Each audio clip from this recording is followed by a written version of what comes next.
On today's show, Olly is afraid he'll get shocked by the shoddy wiring in a barn. And Olivia meets a pirate woman who gives her advice. Should she take it? She's a pirate after all. Stay tuned to find out.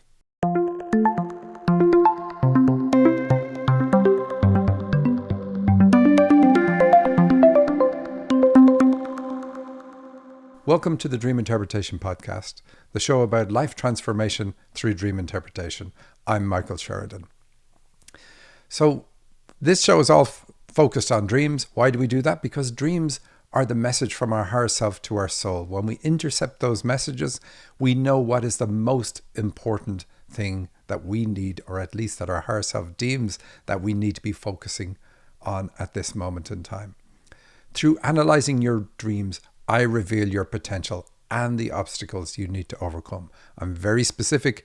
I tell you your superpowers, the powers, special gifts and so on that you have, what makes you magnificent, and the bumps in life that are holding you back. These bumps are not in the way, they are the way.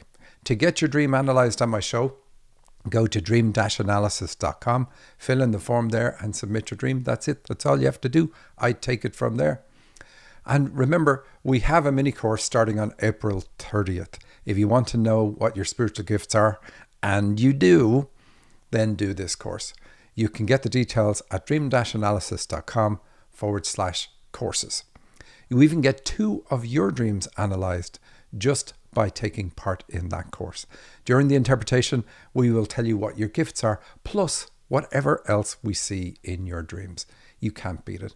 Of course, if you like doing things on your own, you can download my free dictionary at my website. Again, dream-analysis.com. Just fill in the form there and get the dictionary straight away. So let's jump straight into, before I jump straight into dreams, I want to thank everybody who commented on the different way I analysed the first dream last week.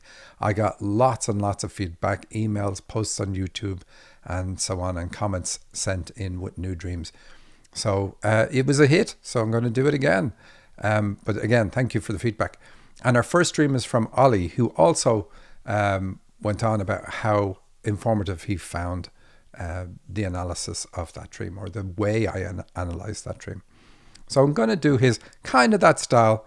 I haven't broken it up into positives and negatives, but hopefully this will still work for you.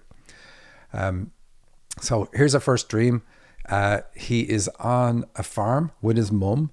I say mum because that's what he says. He's in the UK, in London. They enter a barn and he discovers the wiring is shoddy and exposed, and he's afraid of getting a shock. Now, you probably already know the gift I'm going to mention, but let's have a look at the whole dream and see what else it's about. And he calls it danger of a shock. It's dark and I'm going into an outbuilding on a farm with mum. It's a big barn with high ceilings. I grope around in the dark through the door with my hand, trying to find the light switch. Suddenly mum warns me, don't do that, you'll get an electric shock. Then it's daylight, and I see a fuse box and thick cables going into it from the ground, and it's painted into the walls, and other cables coming off it. The light switch is under the fuse box, and there's a thick bare wire showing just near it, as thick as a nail. I'm shocked that this shoddy electrical wiring is like this. I say to mum that I'll fix it in the morning as it's too late in the day right now. However, to make it safe, I use my Swiss Army knife to remove the fuse. I take the cylindrical fuse out and see that it is marked as 10,000 volts. Wow, that's high voltage. A little power light fades and goes out. I try the light switch and it's still working somehow. At least it's safe for the moment. Well, you know what I wouldn't imagine is safe is taking a live electrical fuse out with your Swiss Army knife. But anyway, it was a dream, so you survived.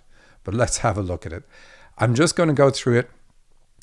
You've heard the whole dream. I'm going to break out the phrases that you use in the dream. So the first is, it's dark. So that means when it comes to the subject matter of this dream, you are in the dark. You don't quite see where you need to go. You're on a farm. Now, you live in London. I don't know, Olly, did you ever live on a farm?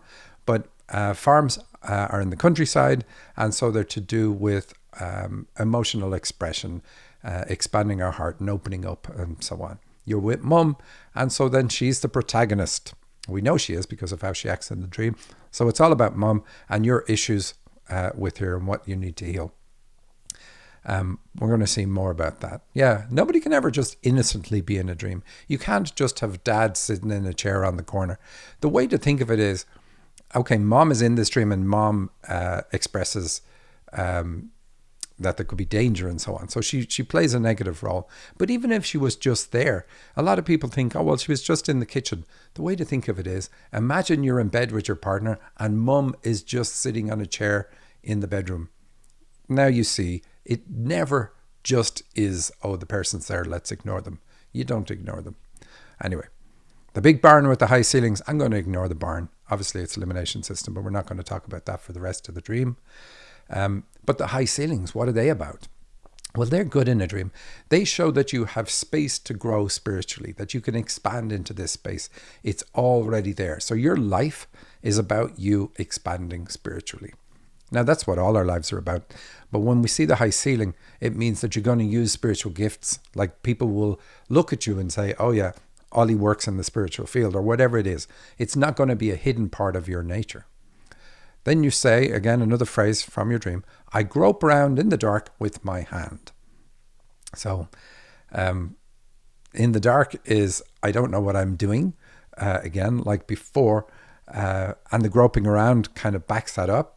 Like I'm not really sure, what I need to get a handle on.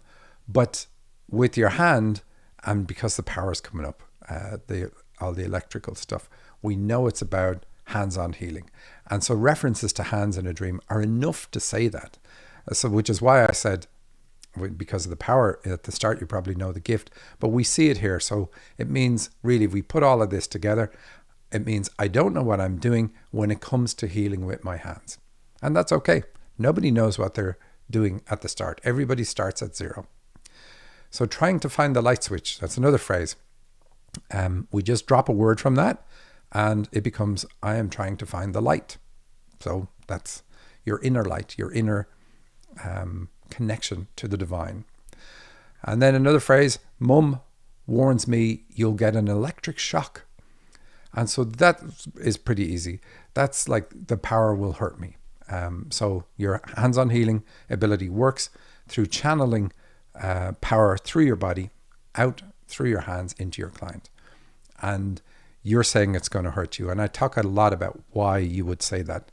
But that's what this part of the dream is about. It changes to daylight. That's good because now it's, hey, I can see. And you even say that. It's daylight and I can see. So again, last week I split the positives and negatives. And normally that is what you would do. You take all the negatives and they're about, this is how I am, this is where I am. And the positives are about what you need to do. And so you look at the negatives first, then the positives, and it gives you the roadmap out away from all those negatives. So here, anyway, you say you can see. So we see this dream is saying that's what you need to do. And you see a fuse box with thick, again, your words from the dream. I can see a fuse box with thick power cables going into it from the ground. So one of the first things you do when you're going to use healing energy is you ground yourself. And this is vital as it allows you to dissipate your client's blockage into the ground for them. And if you can't feel that you're grounded, don't do any healing, as you'll just transfer the energetic issue to yourself. And that's not healthy. Anyway, we can see that Olly is grounded because the dream shows the cables coming from the ground. So that's fine. In America, parents ground their kids when they misbehave. And that word comes from the same context as grounding and healing. The idea is that the misbehaving child will become grounded by dissipating their negative energy into the ground. Of course, it is now said backwards as if the grounding is a punishment. It's not. The restriction on movement is the punishment. The grounding results from boredom and doing boring, menial tasks. Often what a child when they're grounded is forced to do. But that's a blessing. Anyway, I digress. The light switch is under the fuse box. Again, your words from the dream. So this is saying that your way to connect to the light and your gift of hands-on healing are very close together. And I've seen this before for people. They're told, this is your gift. And this gift is the important one because it's going to open up all your other gifts. So like this is it. This is what's going to turn it on for you, using the hands-on healing. You then say there's a thick bare wire. Again, this shows your fear. Look, I could get killed if I touch this stuff. Or put another way, I could get killed if I touch hands-on healing. So why would Olly think that? And I said I'd come back to this. Because you probably did already get killed for touching this stuff. Reincarnation is just a fact, so I'm not even going to go into it. You have lived in times when people were put to death for using their gifts. You're in the UK. Did you know that the last person to be convicted under the Witchcraft Act in the UK was in 1944? Doesn't that sound insane? The last person to be executed was in 1727. So at least they stopped that some time ago. But not the arrests and being put in jail. They were burned alive, by the way. That's how that person was killed. In the USA, the last hangings, yes, plural, for witchcraft, were in September 1692 when 8 people were hanged in Salem. Why am I saying this? When it comes to reincarnation, the connected life could be any time in the past and doesn't even have to be your last consecutive lifetime. The barbaric nature of humans towards healers and helpers has a long, sad history. Jesus, still the ultimate healer for many, didn't escape either. Tortured and executed at age 33. It's probably more surprising that anybody offers healing services rather than people such as you are afraid to use your gift. Human nature has not changed. It has just been made illegal to kill someone for using their gifts. So the world is made safer for some. Imagine they need to pass laws to say it's illegal to kill someone for using your gifts. Anyway, unless you think that people are more enlightened, the USA boasts the best healthcare system in the world.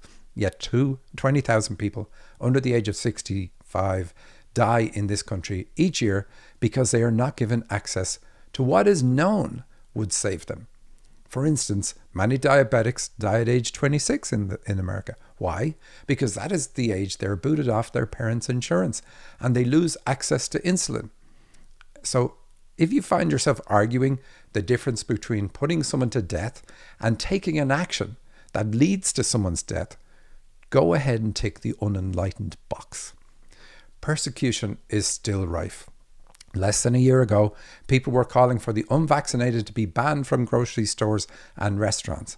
That is to be denied food. No matter what way a person justifies this in their own head, that is barbaric. You are a healer. Here's an example for that. Do you remember the frontline healthcare workers who risked their lives to care for strangers when little was known about COVID-19? They were lauded as heroes. Many died for their bravery. But the following year, tens of thousands were fired in New York State alone for refusing the vaccine. This isn't about vaccines and ethical status, etc. But this is what happened, people. Like I said, persecution is still rife. You were persecuted in a past life for using your healing gift. That's a given. We know that. I channeled it. When you consider the history, it is no wonder we put blocks on ourselves or our parents put blocks on us so we don't show the world any gifts. I talked to Nadia in November about lifting blocks and curses. You can find that in my show archives at dream-analysis.com. But Nadia is speaking live at Ann Tucker's Wisdom Soup this Thursday. That's April 17th, 2022 at 7 p.m. Pacific time. I'll put a link to it under this show on YouTube. But regardless, it is on you, Olly, to develop and use this gift in this lifetime. Now let's get back to your dream. You say the bare wire was as thick as a nail. Well, this is kind of really a poor pun that dreams often use. And you use it a lot. You've sent in dreams before where somebody's black nails were fired at your back. Anyway, here it's about denial of your gift, with the nail being a really bad pun on that. So you deny your gift.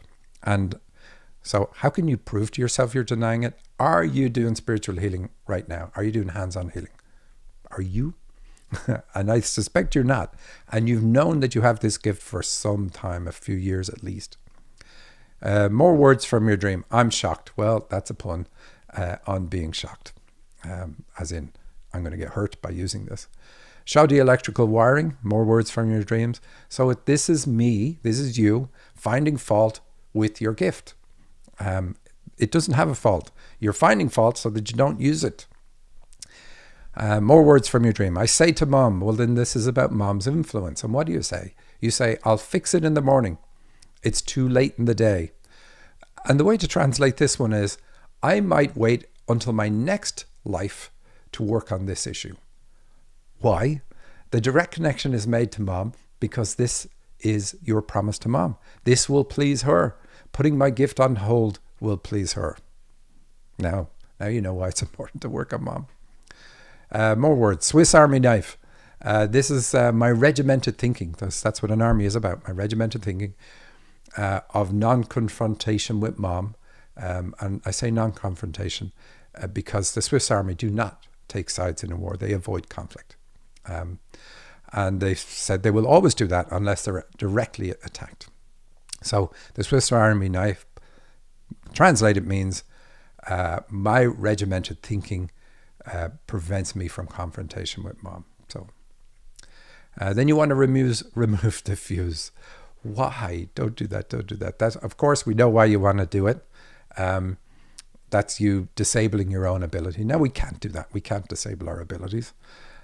Over time, we can diminish them in ways, we can become unhealthy. We can, do various things. But in general, we can always recover the connection to our ability. So you don't want to remove the fuse in your dream. Bad idea. But you did.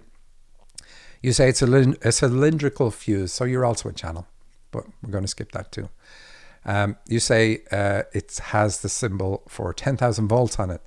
And this is symbolic of power you can channel through your body. And you even say it's a high power. The numbers break down like this. 1, that's your individual path, something you're meant to do. 0 is a goal. And 10 has to do a completion. So 10 says that this is like the last big thing you need to do. The 3 zeros that make it 10,000 ask you to commit to this. That's what 3 is really about. You say it's high voltage. And so in your case, it probably represents your fear of the gift, but the high is a reference to where the energy is from. It's from the angels. Then you say a little power light goes out. Okay, so we don't like that. When you say it's little, it's like I turned this off in childhood. References to small, bring it to childhood. Then you say you tried the light switch. So you are here to make a connection with the light. Well, the light within you. And that's what that's about. And then you said you switch it on. Switch it on just like you did in the dream. That's what I wanted to say. And it worked. You say it's still working, and that's excellent. So despite your actions, you are still connected to the light. And then you say at the end, at least it is safe. And that was bad, because really you say it's safe because you took the fuse out and disconnected the power. So what you're saying is, I am safe if I disabled my power. But we don't come here for safe. And don't be satisfied with your action in this dream, especially when you say you'll come back in the morning to finish the job. That's your next life. And next life, you probably don't even need if you just do what you already came here to do this time around. So, okay, that's your dream interpreted, Olly. Done in the style of last week, mostly in the style of last week. Let me know what you thought of that. Again, it takes a little bit longer for me. It's more fun. I enjoy it more. I'm not complaining about it being longer. If people like it, then I am happy to keep doing that. So let's move on. But remember, why are we looking at your dreams? Why is this important? Because this is what your higher self is saying. We're intercepting the message between your higher self and your soul. So your higher self and you, and your higher self is saying, this is vital for you to deal with the issues around mom so that you can switch on your hands-on healing ability and do the work you came here to do. That's going to help you raise your vibration, help you pay off karma, help you do who knows what. But your higher self knows what, and that's what it's saying you need to do. Anything else you're doing in life is secondary to this, according to your higher self. Work on the issues of mom. Super, super important. Now, you may say, I already worked on issues, but I can tell you, you still have issues because you have this dream. And sometimes we have to work on issues with a parent a number of times, up to 7. I've never seen anybody who had to do it 7 times, but each time you do it, there's a different level. It's a different layer that you're working on. All right, so let's move on to Olivia. Like I said, she sent in 3 dreams. Her first one was really tricky, and I picked it because it was tricky. On the surface, it seems like the meaning will be obvious, but you have to work to get it. She dreamed of a pirate woman giving her advice. Now, here's the dream, and I'm going to start interpreting it during the dream because it's not short like Olly's one was. So here it is. She calls it the pirate woman, and then there's another dream we're not going to get to, I think, in this show. She says, sitting in a meadow with this old lady who is wearing a turban and has a patch over her right eye, just like a pirate, and only her left eye is visible. I start crying uncontrollably and telling her how much I hate my day job. And you have in brackets, working as an artist in my free time. But I have to take it that that's not your day job. I have to assume that. You don't say what your day job is, and so I presume you want to be an artist more than whatever it is you're doing in your day job. Do let me know. Olivia continues, and isn't it funny I picked Olly and Olivia? It's the same, feminine and masculine of the same name. She takes my 2 index fingers and starts massaging them and tells me to look at her. We communicate telepathically. All right, so here's my comments on the first part. We've a pirate. Yes, there is a fear around pirates, and that is significant for Olivia. But we also associate pirates with maps, and they know the way to buried treasure. So there's like a dichotomy here, a fear and yet a lure to something that would be very rewarding. And buried treasure, even though not explicitly stated in the dream, it's enough because of the pirate reference. It's going to be about you discovering the aspect of you that is the most valuable. And so should you listen to this pirate? Absolutely. We know it already because we've had pirates in dreams before. You say she has a patch over her right eye. So this asks you to see the world through your heart, through your feminine energy. Now, how did I get that? Because if you cover your right eye, then you can only see with the left. And this is our feminine side. The left is to do with our feminine side. So it's asking you to look at the world through your feminine side, which is the heart, and so on. You say you're crying uncontrollably. Well, crying is very positive in a dream, in reality too. Yes, the things that cause us to cry aren't nice, but the crying itself is a release. Now, the fact that you're crying uncontrollably says, okay, there's something that has to be addressed here. And then you say that the pirate woman massages your 2 index fingers. And so we know you're a channel because of the 2 index fingers. It doesn't really come into the rest of this dream, but it does in your other ones. And so what I do when I see parts of the body that are not obvious to me, I look up Louise Hay. She's an amazing reference for parts of the body and illnesses and so on. And she says that the index fingers represent ego and fear. And the antidote mantra, because that's how she does it in her book, she explains, here's what it is, here's what it means. But that's not enough for people. It's like, okay, now I know the bad. What do I need to do to heal it? Because that's what she's all about, healing yourself. And the antidote she gives, the mantra, is I am secure. And so because that's the mantra, we know that you don't feel secure, Olivia. And that's probably why you're doing the day job you hate for security, but is not helping you in other ways in your life. Then you say that you communicate telepathically. Well, here's a trick. How do you know if a dream is about the astral plane or not? Well, if you communicate telepathically, we know that's about the astral plane because that's how communication works there. We don't take our bodies there. There isn't air there. We don't speak and talk to people that way. We communicate telepathically. So this means you met this guide. She's a guide because she speaks with authority, does things with authority in your dream. You met her on the astral plane, and then your higher self deemed it appropriate for you to have a dream about this and bring her wisdom into your dream. So let's continue on with your dream. You say, I look at her and notice that her left eye has the letter N instead of an iris, and it is spinning. I stop crying, and she stands up walking away towards 3 young ladies further away. There were 3 of them dressed all in white flowy gowns, and I hear her say, she is now at 0. Well, the letter N, that's about north. Direction and placement of characters is super important in dreams. North signifies 2 things, being in your head, being too rational and too logical when it comes to your approach to life. It also signifies our highest aspect, our spiritual nature, our spiritual gifts. Which is it for you? Well, it's about activating your spiritual side. But when it comes to this, you're in a spin. Now, 3 young ladies, that's another phrase from your dream. This is the age you need to heal. This is where the wound is. And it is around your mom. And we know it's around mom because of the presence of women in the dream. And also because you said right at the start that you're with an old lady. That's mom in a dream. Then you have white flowing gowns. Well, this is obviously very feminine. And that's what the dream works on, your feminine expression. The white color says you are hard on yourself in this area. So you probably don't express emotions easily and would beat yourself up if you did. You also say, she says, she is now at 0. So this is 2 things. You were at a place for setting a goal. 0 is about goals. In this case, a spiritual goal. But to be at 0 also implies you're at rock bottom. Dreams exaggerate, but the point is made. You're in a bad place. And from this bad place, you need to set a spiritual goal, as this will lift you out of it.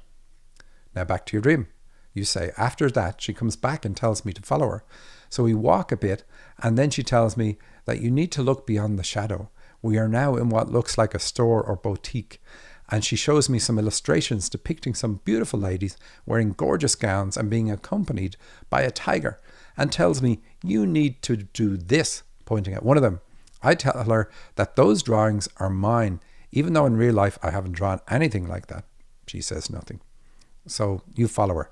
So she tells you to follow her. So you're directly being asked to listen to and follow your heart, because you're being asked to follow a woman. Look beyond the shadow. Well, the shadow is made famous by Carl Jung. You are asked to look beyond your own shadow, beyond the aspects of yourself you consider negative and to be a burden. We all have a shadow, and you were here to understand and heal your shadow. So seeing it as part of your journey, you cannot heal it if you can't see it. So be glad you can see it. There's many a person who never does, but you are now being asked to look at your positive aspects, your strengths. I'm looking at the time. Store or boutique. This is about you addressing your needs.